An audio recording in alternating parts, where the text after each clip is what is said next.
Magandang hapon sa ating lahat. Muli ay tayo ay mag-aaral ng salita ng Panginoon tungkol sa pananampalataya dahil sa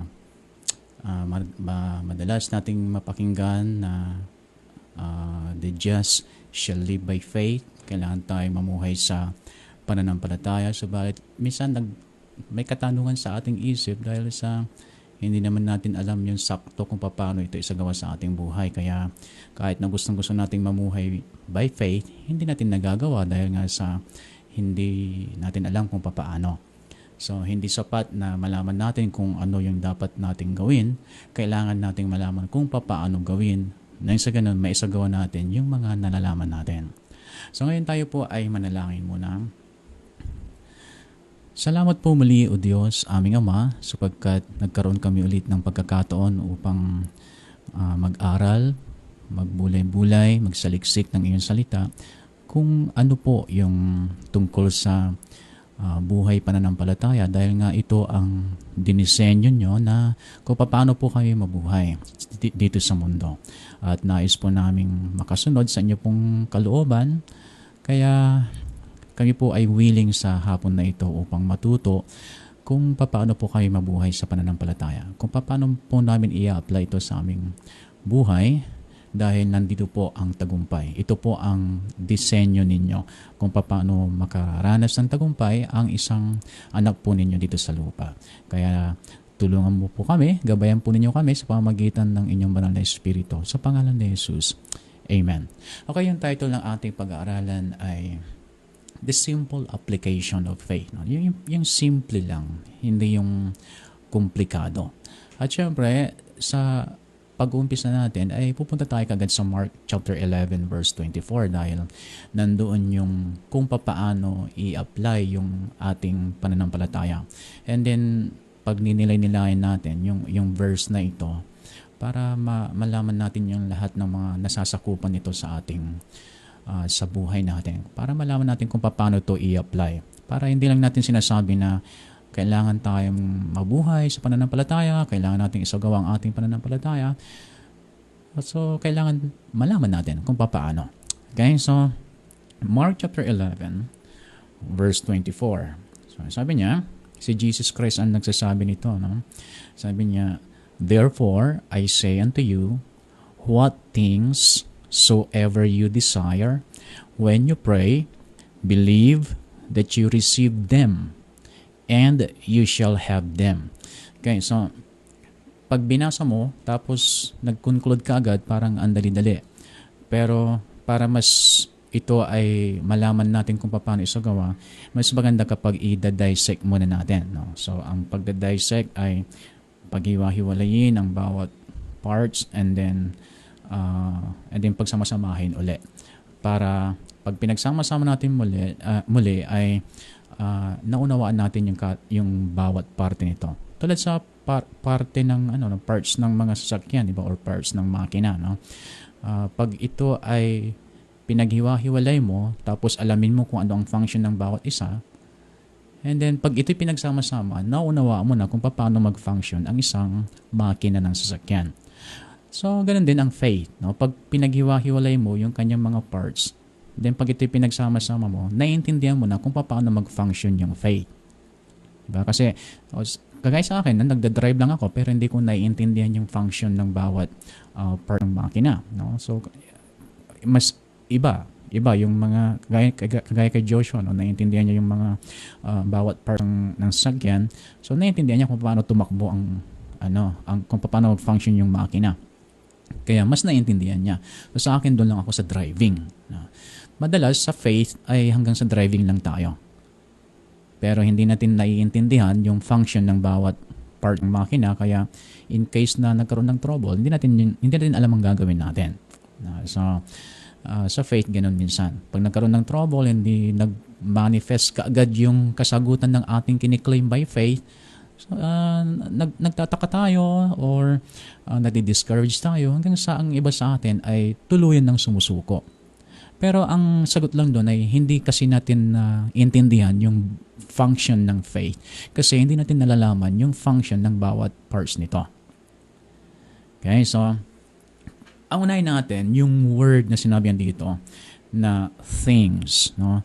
Sabi niya, what things? Okay, so para magkaroon ka o pandagdag ng confidence sa mga kiniklaim mo by faith, no? Kailangan mong maintindihan at malaman at maunawaan ng husto that God is concerned about the things that you need and want. Hindi ito ipinagdadamot ng Diyos sa atin. May verse nga sa Romans na kung si Jesus Christ hindi niya ipinagkait, buong buhay niya hindi niya ipinagkait, yun lang mga bagay na kailangan natin dito para mabuhay. So walang ipinagdadamot ang Diyos. Mayroon siyang sinabi sa Corinthians na lahat ng pangako ng Diyos ay yes and amen. So kapag kinlaim mo yung promise ng God, sabi niya, ang sagot kagad ng Diyos ito ay yes. Okay, so hindi lang interesado ang Diyos na bigyang kasagutan yung mga bagay na kailangan mo, maging yung mga gusto mo. So needs and wants. Okay, it is the will of God to meet our needs and wants. Okay, so kailangan mo nang malaman yon. Okay, may mga iba pa tayong dapat malaman, pero sa ngayon gusto ko munang maging buong buo sa isip mo, sa puso mo, sa damdamin mo na ang Diyos hindi siya against sa iyong needs and wants na mga bagay dito sa mundo.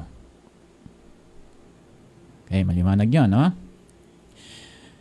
Ang ayaw ng Diyos ay kung mas inuuna natin yung bagay na kailangan natin at gusto natin. Yun ang hindi tama. Kuha ninyo? So, God is not against us having things, but He is against the things having our hearts. Naintindihan nyo? Hindi kumukontra ang Diyos sa mga bagay na gusto natin. As long as na yung mga bagay na ito, hindi niya kinokontrol ang ating puso. Maliwanag yan, no? So, dito sa Mark chapter 10:22, stop over muna tayo sandali. So, Mark chapter 10 verse 22. Umpisan ko na lang sa verse 21. Sabi niya, looking at the man, Jesus felt genuine love for him. There is still one thing you haven't done, he told him. Go and sell all your possessions and give the money to the poor, and you will have treasure in heaven. Then come follow me. At this, the man's face fell. So lumapit siya kay Jesus Christ. Nakaganyan siya. Nung sinagot siya ni Jesus Christ, hindi niya nagustuhan yung sagot ni Jesus Christ, bumagsak. Nag-down yung kanyang muka. Kasi sabi ni Jesus Christ, or sabi ng verse 22, and he went away sad, for he had many possessions. Actually, sa ibang translation, sabi niya, his possessions had him. Okay, so ang taong ito lumapit kay Jesus Christ at nagtatanong kung paano siya makapasok sa kaharian ng Diyos. So, syempre dahil Old Testament ang panahon na ito, Old Testament yung mindset ng kausap niya. So, syempre, ang sasabihin ni Jesus Christ is about the commandments. And then, sumagot yung lalaking ito, sabi niya, wala akong nilabag sa commandments. The 10 commandments and the other commandments of Moses, wala akong nilabag, sabi niya. So, maybe sa palagay lang niya, pero hindi niya alam, meron siyang nalalabag. No? So, pero sa kanyang buong kaisipan, sa kanyang sariling pag-iisip, wala siyang maalalang nilabag. And yet, si Jesus Christ, napipenetrate niya lagi ang puso, isipan at damdamin ng tao. Dahil wala kang may tatago sa Kanya. So, na-detect ni Jesus Christ na totoo, halimbawa, na walang nilalabag ang taong ito, pero na-detect ni Jesus Christ na ang Panginoon ng kanyang puso ay kayamanan. Alam ni Jesus Christ na hindi niya kayang i-give up ang kayamanan kasi ang kayamanan ay kumuha na ng napakalaking porsyento sa kanyang puso. At kapag nakuha na ng mga bagay dito sa mundo ang malaking porsyento na lugar sa ating puso, mahirap pong i-give up yan.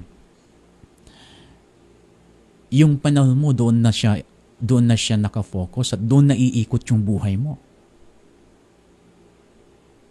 Okay? Kaya, nung sinabi ni Jesus Christ na ibenta mo lahat ng ari-arian mo, tapos ibigay mo sa lahat ng mga nangangailangan. Nang sinabi ni Jesus Christ yun, ang punto niya ay hindi para sabihin sa taong ito na ayaw ng Diyos ng kayamanan na manatili sa Kanya. Hindi ganun ang ibig sabihin ng ating Panginoon. Alam niyo sa akin lang estimation, no? Kapag yung lalaking ito, ito ay kabataan, kapag ang kabataan na ito ay sumunod siya kaagad ng buong puso kay Hesukristo na ipamigay o ibenta ang kanyang mga ari-arian para ibigay sa mga may hirap. Pag siya nagdesisyon lang kaagad, may dalawa lang akong palagay na pwedeng gawin ng ating Panginoon. Siguro, una, dahil pag nakita ni Jesus Christ na sumunod kaagad dito, so ibig sabihin, hindi siya bihag ng kayamanan. Ibig sabihin, ang kanyang puso, isipan at damdamin ay hindi pa nakukontrol ng kayamanan o ng pera. Maaring ang response kaagad ng Panginoon sa kanyang agarang pagsunod, maaring sasabihin ng Panginoon, "Oops, wag na. Ngayon, napatunayan mo sa akin na hindi pala ang pera ang Panginoon mo. Kaya mo palang i-give up ang pera para sa akin. Wag mo nang ibigay. Keep it." Testing lang yon.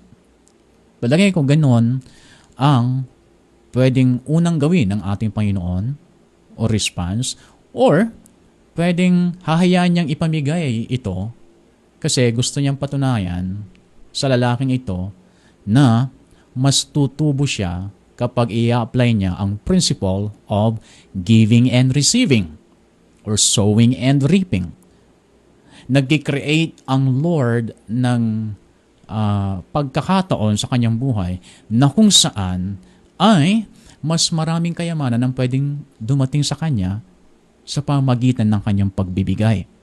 Gustong iparanas sa kanya ng Panginoon na mas mapapayaman kita following my principle kaysa sa sarili mong pagpapayaman sa sarili mo. Maaring gano'n ang pwedeng mangyari. Pero ang pinaka-sentro ng usapin dito ay hindi nakayanan ng lalaking ito na i-give up ang kayamanan kapalit ng kanyang pagsunod sa Panginoon. Ganito ang ayaw ng Panginoon sa atin. Kung kaya't minsan may mga hinihiling tayo sa Kanya na hindi natin nakakamtan kasi yung motibo natin ay hindi nababagay doon sa ating hinihingi. Ano ang purpose mo? Ano ang motive mo? Ano ang intention mo kung bakit hinihingi mo ang isang bagay na hinihingi mo? Diba?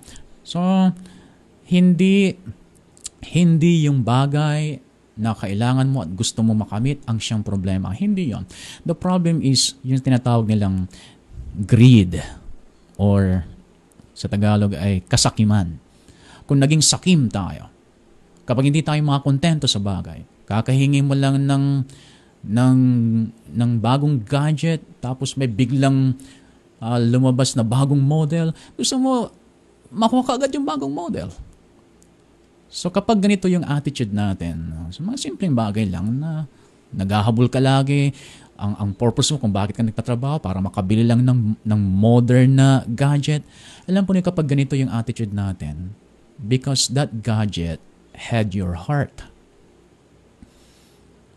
Yung heart mo hindi sa Lord. Yung heart mo nandun sa gadget. Nandun sa bagay. At ito yung mga dahilan kung bakit ang isang tao, pag siya'y nag-claim by faith sa mga promises ng Lord, ay hindi niya ito nakakamtan. Kasi hindi nag-a-adjust yung kanyang puso.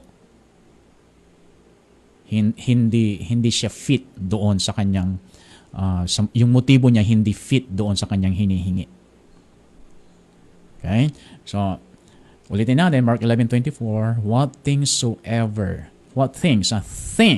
that you need, things that you want, God wants to meet them. Both. Needs or wants. As long as na yung puso mo, hindi siya natitinag, hindi niya kayang ipagpalit ang Diyos sa kahit anumang bagay o sa kahit anumang kayamanan. Okay? So, ito ina-assume natin, ito ay isang mananampalataya na nagmamahal sa Panginoon. Yung needs nito at yung wants nito, yung desires niya, ay willing ang Diyos na ipagkaloob ito sa Kanya. Okay, so, kaya kung ang puso mo ngayon, alam mong hindi siya talaga tunay na nagmamahal sa Lord, o hindi ka kasama dito sa pinag-uusapan natin. Ang pinag-uusapan natin dito na gustong i-meet ng Diyos ang kanyang needs at ang kanyang wants, ang kanyang desires, ay yung isang mananampalataya na buong pusong nagmamahal sa Diyos, na talagang ang kanyang priority sa buhay ay ang Diyos. Ito yung nag-a-apply ng Matthew 6:33 sa kanyang buhay. Seeking first the kingdom of God, and all the things that you need shall be added unto you. So, hindi ito para sa mga hindi nagsisik first the kingdom of God. Hindi ito para sa mga yung puro bagay lang ang gusto makamtan pero hindi inaalagaan ng spiritual matter ng kanyang buhay. Okay? So, what things soever you desire, kalahin mo, you desire, yung desire natin, yung desire mo. Okay, ang pinag-usapan dito ay hindi yung desire ng Lord sa buhay mo. Although may desire ang Diyos sa ating buhay. May gustong gawin ng Diyos sa ating buhay. Pero dito, specifically, yung prayer na tinuro ni Jesus Christ dito, it is about your desire. Yung desire mo ang pinag-uusapan dito. Katulad ng pag kayo ay nang wala pang COVID-19, no? Wala pang lockdown, may mga nasanay sa inyong kumain sa labas. No? May mga, ako minsan, dumating ako sa time na yun na sinesearch ko lagi kung ano yung top 10 na restaurant, best restaurant sa Pangasinan. Every time na merong nalalaglag, tapos may magra-rank sa top 10, pinupuntahan ko lagi yan. May mga piling kasama ako na pinupuntahan lagi yung mga top 10 best restaurant sa Pangasinan. Ngayon, kapag pupunta ka sa isang restaurant, lalapit sa'yo yung magpapa-order. At yung magpapa-order, hindi siya ang pipili ng gusto mong ulamin o gusto mong kainin. Nandun lang siya naghihintay at yung cook nila ay naghihintay lang din ng order na nagmumula sa customer. Hindi pwedeng sila ang magluluto and then sa ayaw sa gusto mo, tanggapin mo. Dahil yan ang kalooban ko sa'yo. Hindi ganun ng restaurant. Hindi ganun ang management ng kahit anong ganda ng restaurant na yan. Hihintayin at hihintay nila yung order ng customer. Your order is my command. Parang ganun sila. Hindi yung just sit there at hintayin mo kung ano ang isa-serve ko dyan, kahit na ayaw mo, kainin mo kasi yan ang sinerve ko sa'yo. Yan ang gusto ko sa buhay mo. Hindi po ganon. Kundi kayo mismo ang pipili ng kung anong gusto ninyo. Kaya sasabihin nila, may I have your order. Hindi yan sasabihin, can you have my order? Ang waiter, nandun lang siya, can I have your order? Hihintayin nila yung order mo. Kumbaga ganito, hihintayin nila yung kung ano yung desire mo na kainin. Ngayon, Kapag nag-order ka, sabihin natin halimbawa, atat na atat kang mag-order ng bulalo kasi matagal mong hindi natikman, no? Kasi hindi naman pwedeng dire-diretsong bulalo, no? Kasi pag dire-diretsong bulalo, diretso ka yan sa diretso ka sa sementeryo, no? So, matagal mong hindi natikman ng bulalo, kaya nag-order ka ng bulalo. So, syempre, dahil yun ang desire mo, yun ang in-order mo, yun ang hinihintay mo. Dahil sa ito ang desire mo, ang expectation mo ay base sa desire mo. Kung ano yung desire mo, yun ang asahan mong dumating. So, halimbawa, sabi niya, are you willing to wait for about 30 minutes? Dahil sa gustong-gusto mo nga, desire mo nga yung bulalo, willing kang mag-wait kahit matagal. At kung sinabi are you willing to wait for about 30 minutes? Parang gusto mong sagutin na kahit isang oras pa. Basta dali mo yung bulalo dito. You are willing to wait. So tandaan nyo kung talagang desire mo yan na mangyari sa buhay mo, kung talagang desire mo yan na yan talaga ang gusto mong makamit, then you are willing to wait. Ngayon, after 30 minutes, walang dumating. Then after 1 hour, may dumating. Pero ang dumating ay munggo. Munggo na may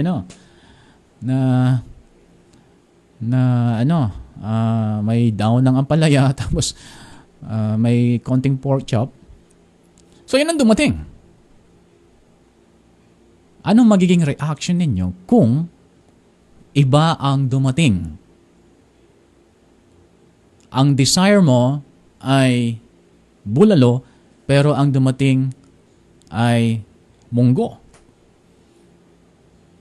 Napipicture ko na kaagad yung style ng iba sa inyo. Ang response niya kaagad, asan ang manager mo? Yung mga mahilig mag-ukray, no? Hindi naiintindihan kung paano mo naghihirap yung mga waiter at waitress, no? Asan bang manager niya? Kung mag-utos ng mga waiter at waitress, kala mo sa kanya yung restaurant, no? Alam niyo, hindi po kayo masaya. Bakit? Kasi yung desire mo, hindi ganun ang dumating. Ito ang masakit kung ang dumating ay dog food. Kapag dog food ang dumating, hindi mo pwedeng sabihin na, praise God. Siguro ito ang aking deserve. Hindi ko deserve ang bulalo. Ang deserve ko, dog food. So tanggapin ko na lang, kainin ko na lang to, enjoyin ko na lang kainin to.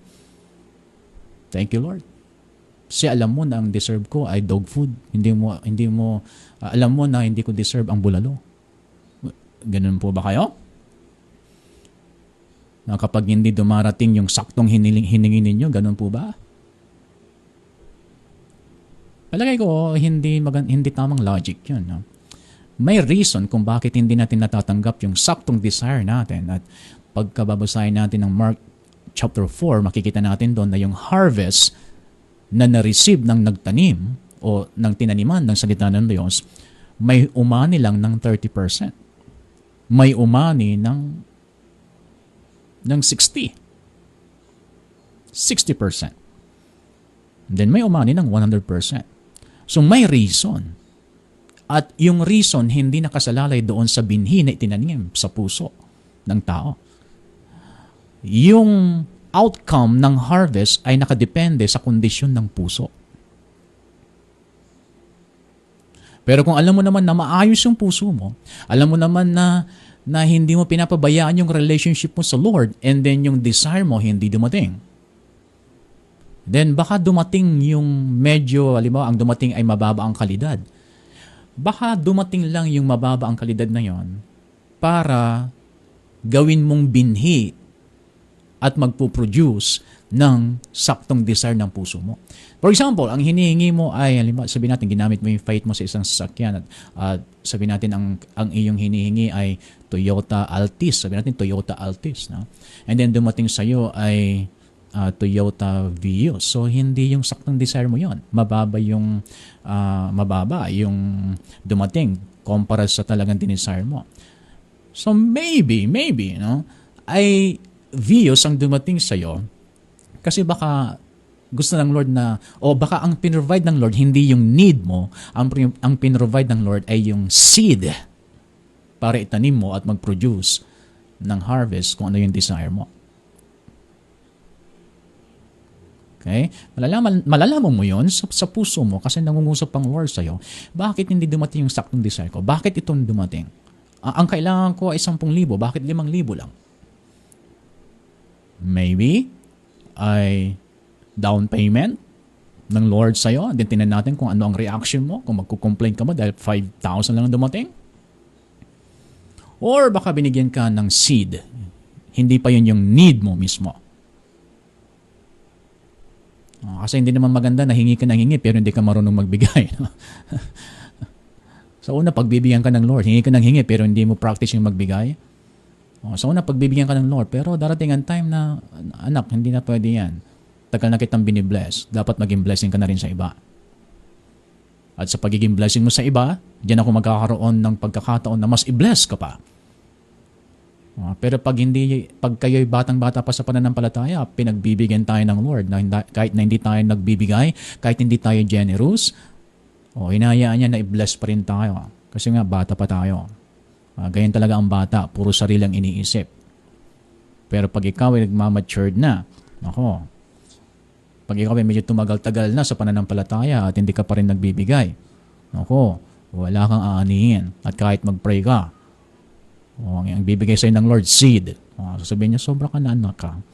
Namimihasa ka na. Ito, seed. Magtanim ka para darating ang time, hindi ka nahihingi. Magtanim ka para darating ang time, hindi ka nahihingi.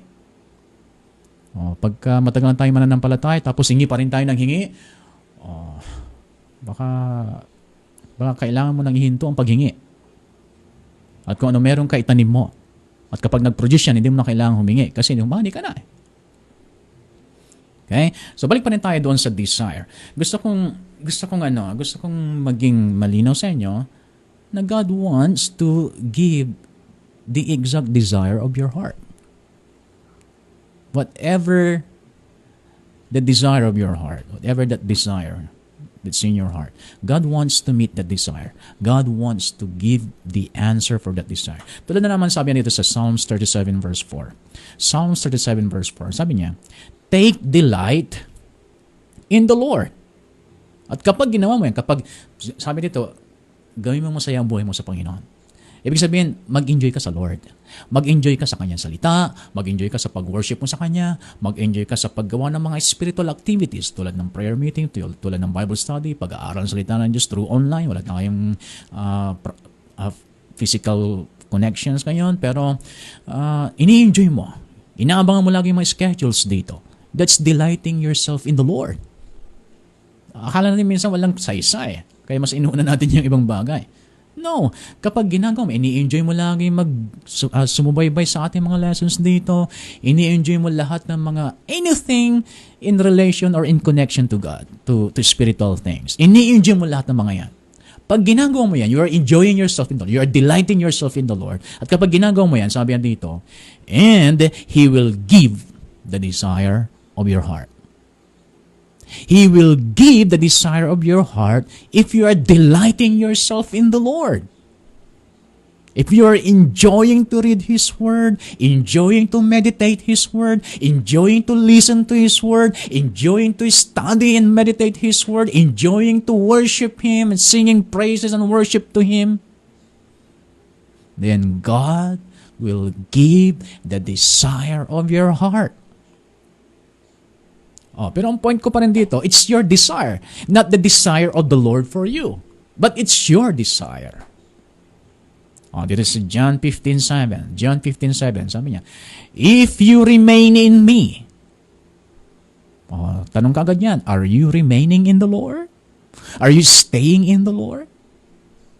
Tulad ng isang sanga na nanatili sa puno? Or paminsan-minsan pinuputol mo and then kung kinakailangan iko-connecta mo.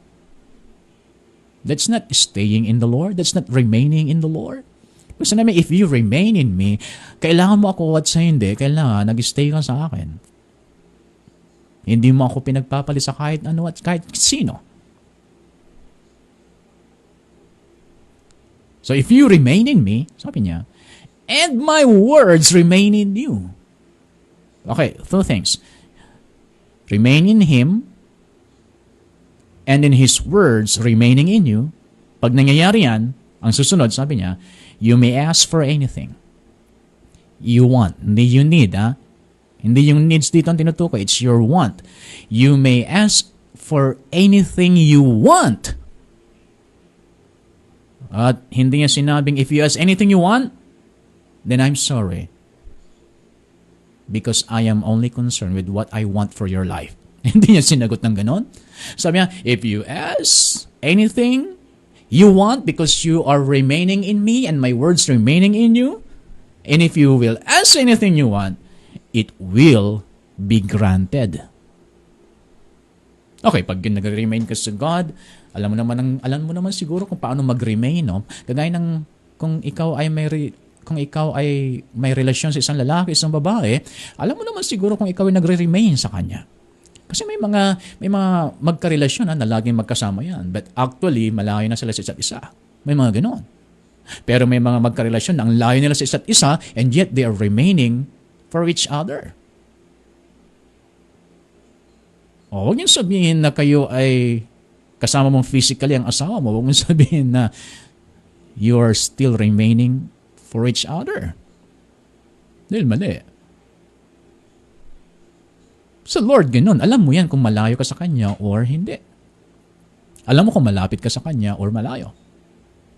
I mean, alam mo, hindi matagal sagutin yon. Pag tinanong mo ang sarili mo, malapit pa ba rin ba ako sa Panginoon? Abay, wag ka nang mag-imbento ng sagot. Alam mo kaagad ng sagot niyan. Huwag mo na paikot-ikutin. Mahihilo ka lang. Magugulo lang ang buhay mo. Kapag tinanong mo ang sarili mo, malapit pa ba ako sa Lord o malayo na? Andan yung sagutin yan. Alam mo kaagad. Kasi alam mo naman yung ginagawa mo sa bawat araw, di ba? O, kapag ikaw ay nag-i-stay sa Kanya at ang Kanyang salita nag-i-stay sa iyo, then sabi niya, ask for anything. So yung paghingi ng kung ano man ang gusto mo, ito ay para sa mga mananampalataya na nananatili sa Kanya at ang Kanyang salita nananatili sa atin. So kung ikaw ay nananatili sa Lord at ang Kanyang salita nananatili sa iyo, then qualified ka dito. Ask for anything you want. Ask for anything you desire. At kapag ikaw ay humingi ng iyong want and desire, ang sabi niya dito, it's granted. Okay? So 1 John chapter 5, verse 14. 1 John 5:14. Sabi niya dito, this is the confidence that we have in Him, that if we ask anything you need or anything you desire, anything you want, according to His will, He hears us. He hears us according to His will. It is His will to hear us. It is His will to answer us. Ngayon sabihin natin, hindi ganyan ibig sabihin ng verse na yan. Okay, sabihin natin, according to His will. Bali sabihin natin, tingnan mo, Pastor, malinaw, according to His will. If we ask anything according to His will. So, kailangan malaman mo muna ang will ng Lord. Pag hindi mo alam ang will ng Lord, hindi mo alam kung yung hiningi mo ay will ng Lord. Kaya kailangan sabihin mo, Lord, kung kalooban mo, then ipagkaloob mo. Alam po ninyo, yan ay hindi reasonable yan, hindi siya logical. Kasi, wala tayong karapatan na humingi sa Diyos ng isang bagay na hindi natin alam. Paano ka hihingi ng isang bagay na hindi mo alam? At bakit niya sasabihin sa atin na humingi tayo ayon sa kanyang kalooban kung hindi pala natin malalaman ang kanyang kalooban? Kaya niya sinabi na humingi kayo ayon sa aking kalooban kasi may paraan para malaman ang kanyang kalooban. At ang kanyang kalooban ay ang kanyang salita. Kaya kung bubukal-kalil na natin ang kanyang salita, malalaman natin ang kanyang kalooban. Kasi ang Bible is the will and testament of God. Kung hindi mo alam ang will of God, huwag kang humingi kasi mapapahamak ka lang. Humingi ka lang sa Kanya kapag nalaman mo na ang Kanyang will. Huwag kang hihingi nang hindi mo alam ang kanyang will. Huwag mong hingin ng isang bagay kung hindi mo alam na will pala ng Lord yon. Para hindi mo sabihin sa kanya na, kung kalooban po ninyo, sagutin po ninyo. Kung kalooban po ninyo, ibigay po ninyo. Para hindi mo sabihin yon, alamin mo muna yung will ng Lord.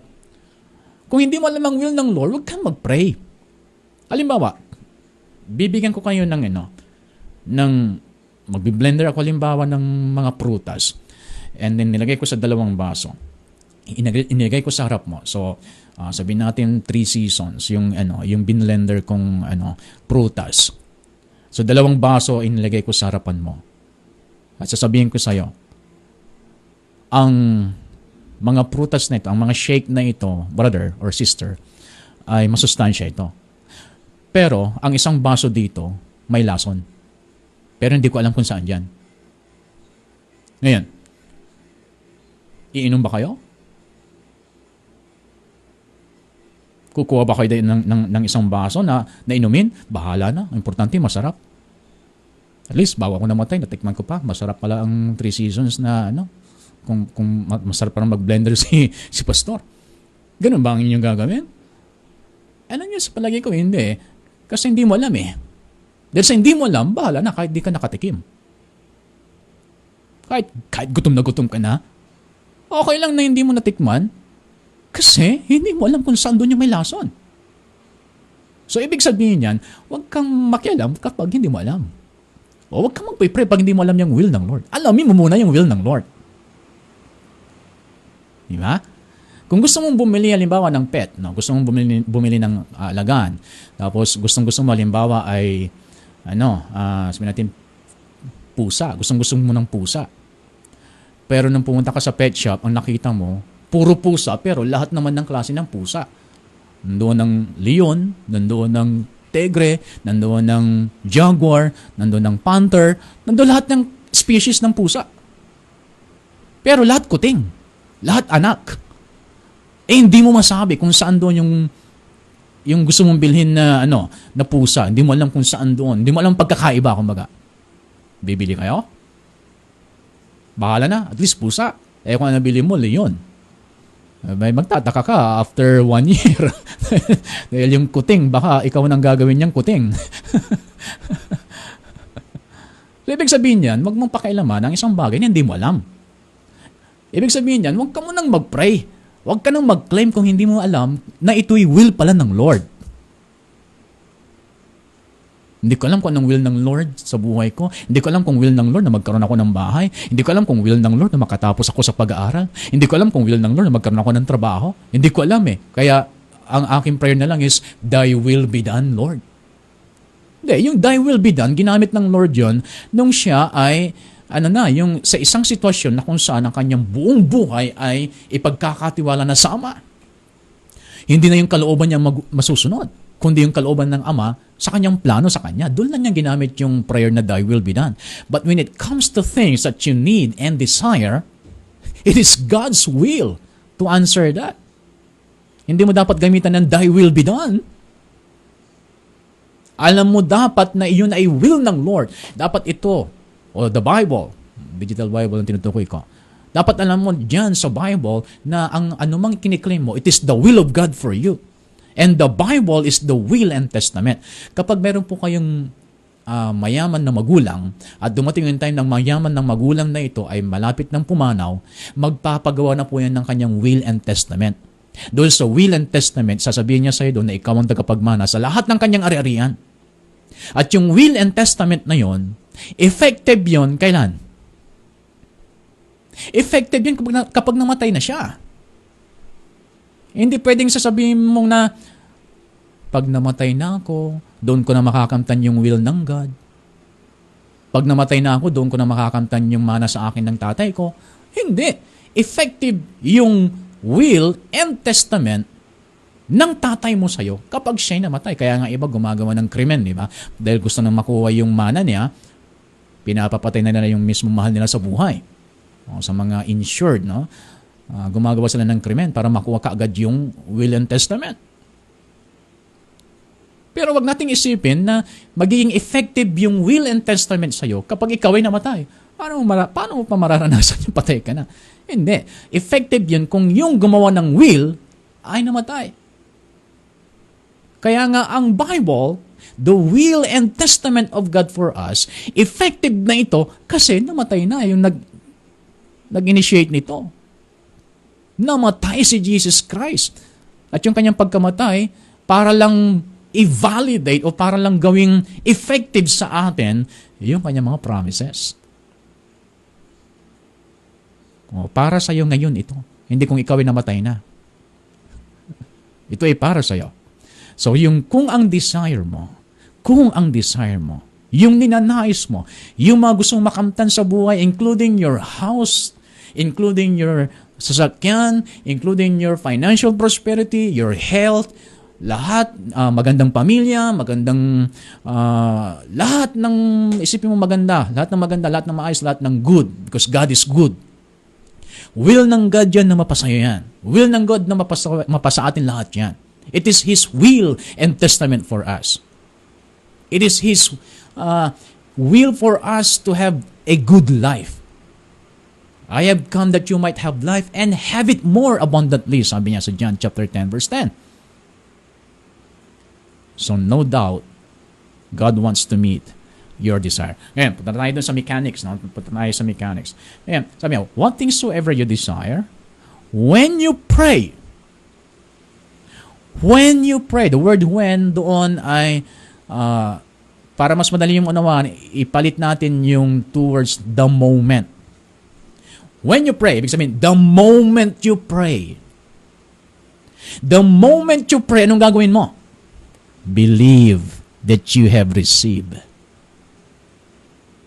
Pero ang ginagawa natin, the moment you pray, wonder if you will receive it or not. Yan ang ginagawa natin eh. I wonder if God heard my prayer. I wonder if God will answer me. Sabi niya, when you pray, the moment you pray, just wonder and ask yourself if God answers prayer. Yan ang ginagawa natin. Or ganito, the moment you pray, feel that you receive it. Ganyan ang ginagawa natin.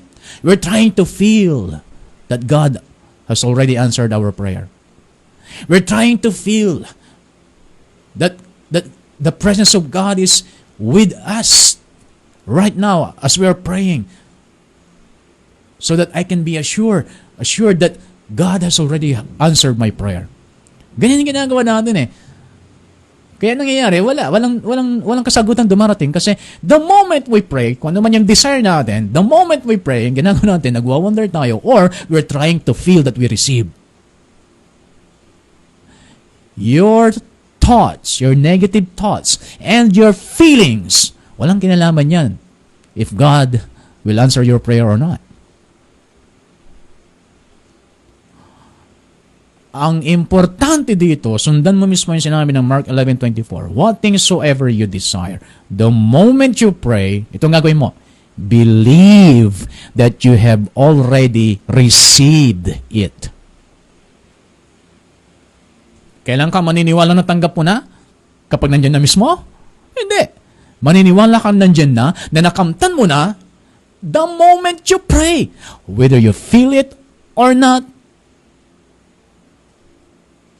you must believe that it is yours already. At kapag ginawa mo yan, then ang susunod, sabi niya, and it will be yours. And you will have them. Okay? So, not to feel that you have received them. Wag mong i-connect ang feelings at ang iyong emotions dahil feelings and emotions are not reliable. So do not rely on your feelings. Kahit na pagkatapos mong nag-claim, nag-pray, at hindi mo pa rin ramdam na ikaw ay pinakinggan ng Diyos, at hindi mo pa rin ramdam na ikaw ay sinagot na ng Diyos, it doesn't matter. Just believe that you have received it. Dahil yan ang sinabi ng ating Panginoon. Believe that you have received it, whether you feel it or not. And if you will believe that you have already received it, it will be yours. Tindi, no? And it's very simple. Pero ginagawa natin komplikado. Just believe. Just believe that you have received it.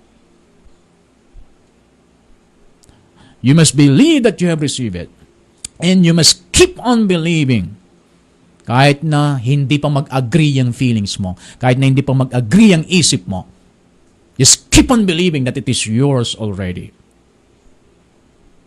Because God's word is true whether you feel it or not. Jesus is telling you the truth whether you feel it or not. Kahit sino pa hindi maniwala. Kahit yung feelings mo mismo hindi naniniwala sa yung pinag-pray. Kahit yung sarili mong isip hindi naniniwala. That you have already believed, you have received it. Sabi nga dito sa Romans chapter 3, no? Romans chapter 3 verse 3. Sabi nga dito, for what if some did not believe? Shall their unbelief make the faith of God without effect? Yung tinutukoy niyang faith of God dito, it's the faith that He has given us na ginamit natin to receive Christ in order to be saved. And it's the same faith that we are using to claim the things that we need and desire. It's the same faith. It's the God kind of faith. It's the faith of God itself. No? So sabi niya, ano pa kailangan ko? Kasi nung hindi naniniwala niyan, yung kanilang hindi paniniwala ba, maapektuhan niya yung faith of God na nasa aking puso na ginamit kong pang-claim sa mga bagay na kailangan ko at gusto ko? Sabi niya, ang sagot, verse 4, sabi niya, God forbid. Let God be true, but every man a liar. Kahit sino pang hindi naniniwala diyan at kahit sarili mong pakiramdam hindi naniniwala, it doesn't matter. You must believe that you have already received it, and if you will do that, you will have it. And that's the simple application of faith. Believe that you have already received it, not feel that you have already received it. Or think that you have already received it. Hindi sinabi ganon. Just believe. Hindi ba, mahirap bang unawain yun? Kumbaga mayroon kang kausap na hindi mo naintindihan lahat ng kanyang sinasabi, pero sabi niya, basta magtiwala ka lang. Maniwala ka lang. Magtiwala ka lang. Ganun ang Lord sa atin. Hindi mo naintindihan ng lahat, paano mo ito makakamtan, paano ito gagawin ng Diyos, anong pamamaraan ang gagawin niya, pero hindi mo alam, and it doesn't matter. Just believe that you have already received it. At kapag gagawin mo yan, na kahit ang pakiramdam mo ay hindi naiintindihan, ang isip mo hindi naiintindihan, at walang umaagree sa'yo, but you believe you have already received it, alam mo ba na kapag ginagawa mo yan, ang Diyos ay tuwang-tuwa, ang Diyos ang saya-saya niya. Dahil ipinapakita mong naniniwala ka sa Kanya. At hindi nagtitiwala sa kakayahan ng tao, nagtitiwala ka sa Kanyang kayang gawin. And that's why it is impossible to please God without faith. Pag sinasabi mo, Lord, kapag nakita ko na, kapag naramdaman ko na, then doon ako maniniwala na tapat ka. Hindi natutuwa ang Diyos sa mga ganung bagay. Natutuwa ang Diyos sa mga taong nagsasabing, kahit na hindi ko naintindihan, kahit na hindi ko na nararamdaman, basta't naniniwala akong natanggap ko na kasi nga ito ang sabi ng Panginoon. Kaya ako'y naniniwala natanggap ko na. Either sa naniniwala ako natanggap ko na, then magpupuri ako sa Diyos, magpapasalamat ako sa Kanya, at magre-relax lang ako kasi alam kong tinugunan na niya. I refuse to worry, I refuse to fear, kasi alam ko, tinugunan na ng Diyos ang aking panalangin. Dahil sinabi niya, if I believe that I receive, I will have them. Do you believe that you have already received the moment you pray? And if you do, you are walking by faith. And God is pleased for that kind of faith. So, believe that you have already received. Yung word na receive dito, it means take. Pag sinabing receive, take. Pag halimbawa sinabi ko naiinom ako, pag halimbawa nauuhaw ako, no? Tapos sabihin ko, Brad or sis, pwedeng makiinom? Tapos kumuha ka ng baso, no? Nilagyan mo ng malamig na tubig, tapos, ito, pastor, inom na kayo. And then, nasa harapan ko na yung baso, no? Tapos sabihin ko sa sis, pwedeng makiinom? Kasi uhaw na ako. Ang init sa labas, eh. And then, nasa harapan ko na yung baso. Pastor, dito na yung baso. Dito na yung baso. Uminom na kayo. Pero tuloy-tuloy ako nagsasabi, sis, maawa ka na sa akin, uhaw na ako. Naiyak na nga ako. Kita mo, tulo na yung luha ko. Oh. Maawa ka na sa akin, sis. Uhaw na ako. Ilang oras na akong uhaw na uhaw. Please, sis. Please, brother, please. Pahingi ng tubig. Yan dyan na yung tubig sa harapan ko. Inaabot mo na. Kulang na lang, ibuhos mo na sa bibig ko eh. Kasi drama na ako ng drama. Yan dyan na yung tubig. Anong problema doon? Hindi mo ba tinutugunan yung aking prayer? Or hindi mo ba tinutugunan yung aking request? Or sadyang hindi ko lang talaga tinatanggap? Alam niyo, madalas ganun tayo sa Panginoon eh. Drama tayo ng drama sa Lord. Lord, hindi mo ba nakikita ang sitwasyon ng aming buhay? Kawawa na kami mag-asawa. Yung mga anak ko, hindi ko nabibilan ng ganito ng ganyan. Kulang na kami sa pagkain. Drama na tayo ng drama. Pero ang sabi ng Diyos, believe you have already received. What we need is not to cry before God. What we need is to learn how to take what God has already given us. So, ang kailangan ko lang doon sa tubig na binibigay mo is to take it. Ibig sabihin, to receive what you are giving to me. If I will take it, then I can now drink it. Hanggat hindi ko tinitake, kahit nandyan ng matagal ng binigay mo, hindi ako makakainom. So, you must take it. Sa mga ibang salita, you need to possess it. You need to grab it. You need to own it. Ganun tayo dapat kapag tayo ay nag-claim ng anumang bagay na kailangan natin o anumang bagay na desire ng ating puso. Believe that you have already received it. Yan. Kapag tinanggap mo, naniwala kang tinanggap mo, pakinggan nyo mabuti ha, kasi this is the mechanics of faith. Kapag sinabi mo, the moment you pray, believe that you have already received it. So, nag-pray ka ngayon, sa sandaling ito, then sabi mo, I believe that I have already received it. It doesn't matter what my feelings, emotions, and thoughts are saying. I just believe. I just choose to believe that I have already received it. Amen. Ayan. Nasa iyo na ba? Physically, wala. Pag sinabi mo, I believe that I have already received it. Wala pa sa iyo physically. But spiritually, it is yours already. At in God's mind, it's yours. Pag ang Diyos ang tumitingin, sa isang anak niya nagsabi, I believe that I have already received it. Sa paningin ng Diyos, sa isip ng Diyos, it is yours already. Ano man ang kinlay mo by faith, you already believe that you receive, although wala pa sa'yo physically, but in God's eyes, it is yours already. Ano man ang i-claim mo, ano man ang paggamitan mo ng faith mo, it's a done deal sa ating Diyos. That's yours. No choice in Diyos, that's yours. Okay. So anong gagawin ko dahil wala pa? I have it spiritually speaking, but I don't have it yet physically speaking. Dahil wala pa nga sa akin. Hindi ko pa nahawak, hindi ko pa nakikita, hindi ko pa nararamdaman, hindi ko pa naaamoy o narinig. Anong gagawin ko? Well, sabi ng Bible, we walk by faith, not by sight. Hindi sa nakikita. Ay, yung sight ay isa lang yun sa 5 senses natin. So, hindi ibig sabihin na sight lang ang tinukoy niya ay exempted yung 4. Hindi naman, kundi mas maganda kung sabihin natin, we walk by faith and not by our senses. So, ibig sabihin, hindi tayo patitinag sa anumang sinasabi ng ating senses. Naririnig, nakikita, nararamdaman, kahit na kontra ang nararamdaman mo, nakikita mo at naririnig mo, it doesn't matter. Stay doon sa prayer mo. I believe that I have already received, therefore it is mine. And I thank you, Lord, because it is mine. Eh, kailangan mong gawin yan. You need to keep on doing that. At kung kinakailangan, 1 linggo, 1 buwan, 1 taon mong gawin, you must be willing to do it dahil yan ang magpapamanifest physically doon sa kinlay mo. At depende yan sa kung gaano ka kaporsigido sa bawat araw na nagsasabing, I believe that it is already mine. Are you willing to declare that every day? Kasi pag hindi ka willing to declare that every day, nadidelay or napapatagal. But if you are willing to declare every day, Dahil nga, it is yours already. So, hindi mo na kailangang hingin pang muli.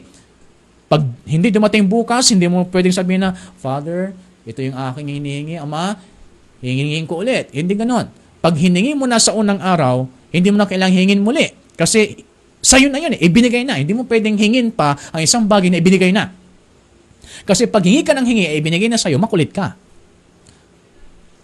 Kaya kung 10 beses kang humingi, tapos dumating, o 9 na beses kang nagduda. Sa unang araw, sa unang sandali na hiningi mo, yan ay sa'yo na. Ayun. Hindi ko nasundin yung outline ko. No? Ngayon, anong gagawin ko? Or ano ang nagpapatunay na sa'yo na yun kahit na wala pa sa'yo? Anong nagpapatunay na yung kinlay mo by faith ay sa'yo na kahit na wala pa sa'yo? Kaya ito sabi ng Hebrews 11 chapter 1 or Hebrews chapter 11 verse 1. Sabi niya, now faith is the substance of things hoped for and the evidence of things not seen. Ang pananampalataya daw siya yung katibayan ng mga bagay na inaasahan. Ibig sabihin, pag sinabing substance, ganito yan. Pag nakita mo yung anino. So, anino lang yan. Yung substance ako. Ako yung substance ng anino na ito. So, mas totoo ako kaysa doon sa anino. Yung faith natin, yun ang substance ng inaasahan mo.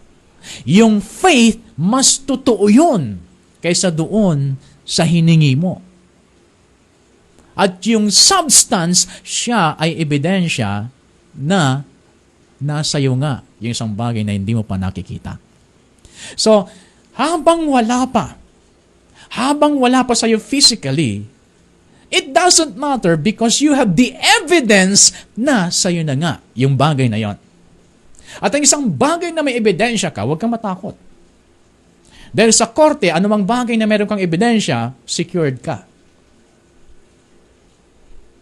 Matakot ka kung wala kang ebidensya tapos nag-iimbento ka lang.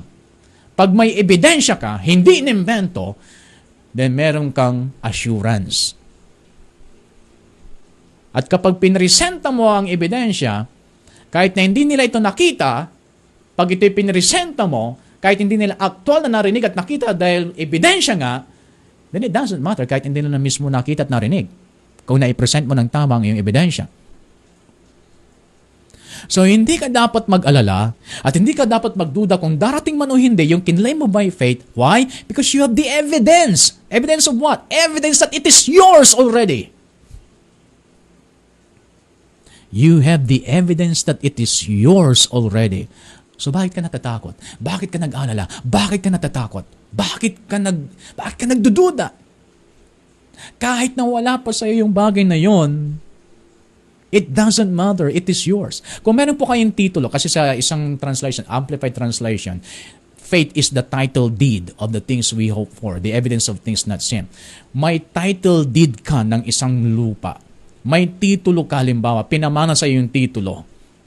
Alam po ninyo, kahit na hindi mo pa napupuntahan yung mismong location ng lupa, it doesn't matter. Lupa mo pa rin yun. Why? Because you have the evidence. At kahit hindi mo kita yung actual na location, hindi mababago ang sinabi ng titulo.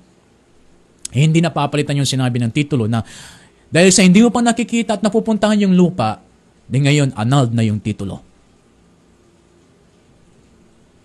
Nullified na yung titulo. Hindi ganon. Hindi nababago ang titulo kahit na hindi mo nakikita at napupuntahan yung saktong lupa. Kahit na hindi mo pa amoy, ramdam, narinig, nakita yung mismong katuparan ng kinlay mo by faith, it doesn't matter. It is still yours because your faith is the evidence that it is yours. At kapag mananatili ka sa posisyon na yan, that every day you are saying, I believe that I have received it, and I thank you, Lord, because I believe that I have received it, and my faith in your word is my evidence that it is mine already. Alam po ninyo, sabi ni Kenneth Hagin, if you are prepared to stand forever, it doesn't take long. Kapag prepared lang tayo, ready tayo to stand in faith, na hindi nagbabago ang iyong desisyon na I believe that I have received it in the name of Jesus. I believe I received my healing. I believe I received my healing right now. Kahit hindi mo ramdam na ikaw ay gumaling at kahit ang nararamdaman mo masakit pa rin at mas lalong lumalala, as long as you are in faith, believing that you have already received it, then you have the evidence that you are healed. Kahit walang mag-pray over sa'yo, kahit walang mag-lay-in sa'yo, dahil sa faith mo, naniwala ka, you believe that you have already received your healing. And then one day, hindi mo namamalayan, you are healed already. Ganun din sa lahat ng mga area ng needs ng buhay mo at sa lahat ng area ng wants and desires ng buhay mo. Faith is the evidence of things not seen. And the moment you pray, believe that it is yours. So in conclusion, ano ang mapapasayo? Based on Mark 11:24, what things soever you desire, sabi ni Jesus Christ, Mark 11:24, when you pray or the moment you pray, believe that you have already received it, and you shall have them. What are the things that you are going to have? Alam niyo kung ano yung mga wrong answers dito? Yung answer natin, the things that I'm going to have is the things that I have prayed for. The things that I desire. And that's the mistake. Alam niyo ba na ang matatanggap mo hindi yung pinag-pray mo, hindi yung dinesire mo? Or yun kung na-meet mo yung condition. Ang mapapasayo ay yung isang bagay na pinaniniwalaan mong natanggap mo na. Kaya kahit pinag-pray mo at kahit dinesire mo, kung hindi ka naniniwalang natanggap mo na, walang mapapasayo. Dahil ang sinabi ng Bible na mapapasayo, yung bagay na pinaniwalaan mong natanggap mo na.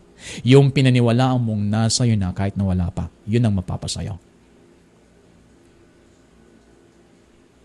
What things soever you desire, when you pray, believe that you have received it, and these things that you have believed already receive it, it will be yours. You will have it. Si Abraham, Hebrews chapter 6, nang siya ay pinangakuan ng Diyos, naghintay siya ng maraming panahon. And sabi ng Bible, and after he had patiently endured, he received the promise. He received the promise after he had patiently endured. Ibig sabihin, nag-endure siya every day, believing that he is already the father of many nations. Kahit na siya ay 100 years old na, kahit ng kanyang asawa ay baog na, every day naniwala siya and he endured for years. Sabi niya lagi, I believe that I have already received, we have our son already. I believe that Sarah is already pregnant. I believe that I am the father of many nations in spite of my situation. Kahit anong sinasabi ng aking katawan, kasi lumampas na yung kanilang katawan for production, for multiplication. Wala na pag-asa. So kahit anong sitwasyon ng aking katawan, kahit anong sinasabi ng aking senses, it doesn't matter because we believe that we have already received the answer. So ano man ang pinaniwalaan mong nasa iyo na, ano man ang pinaniwalaan mong natanggap mo na, yan mismo yung bagay na mapapasayo. You will have it, and faith is your evidence that it is yours.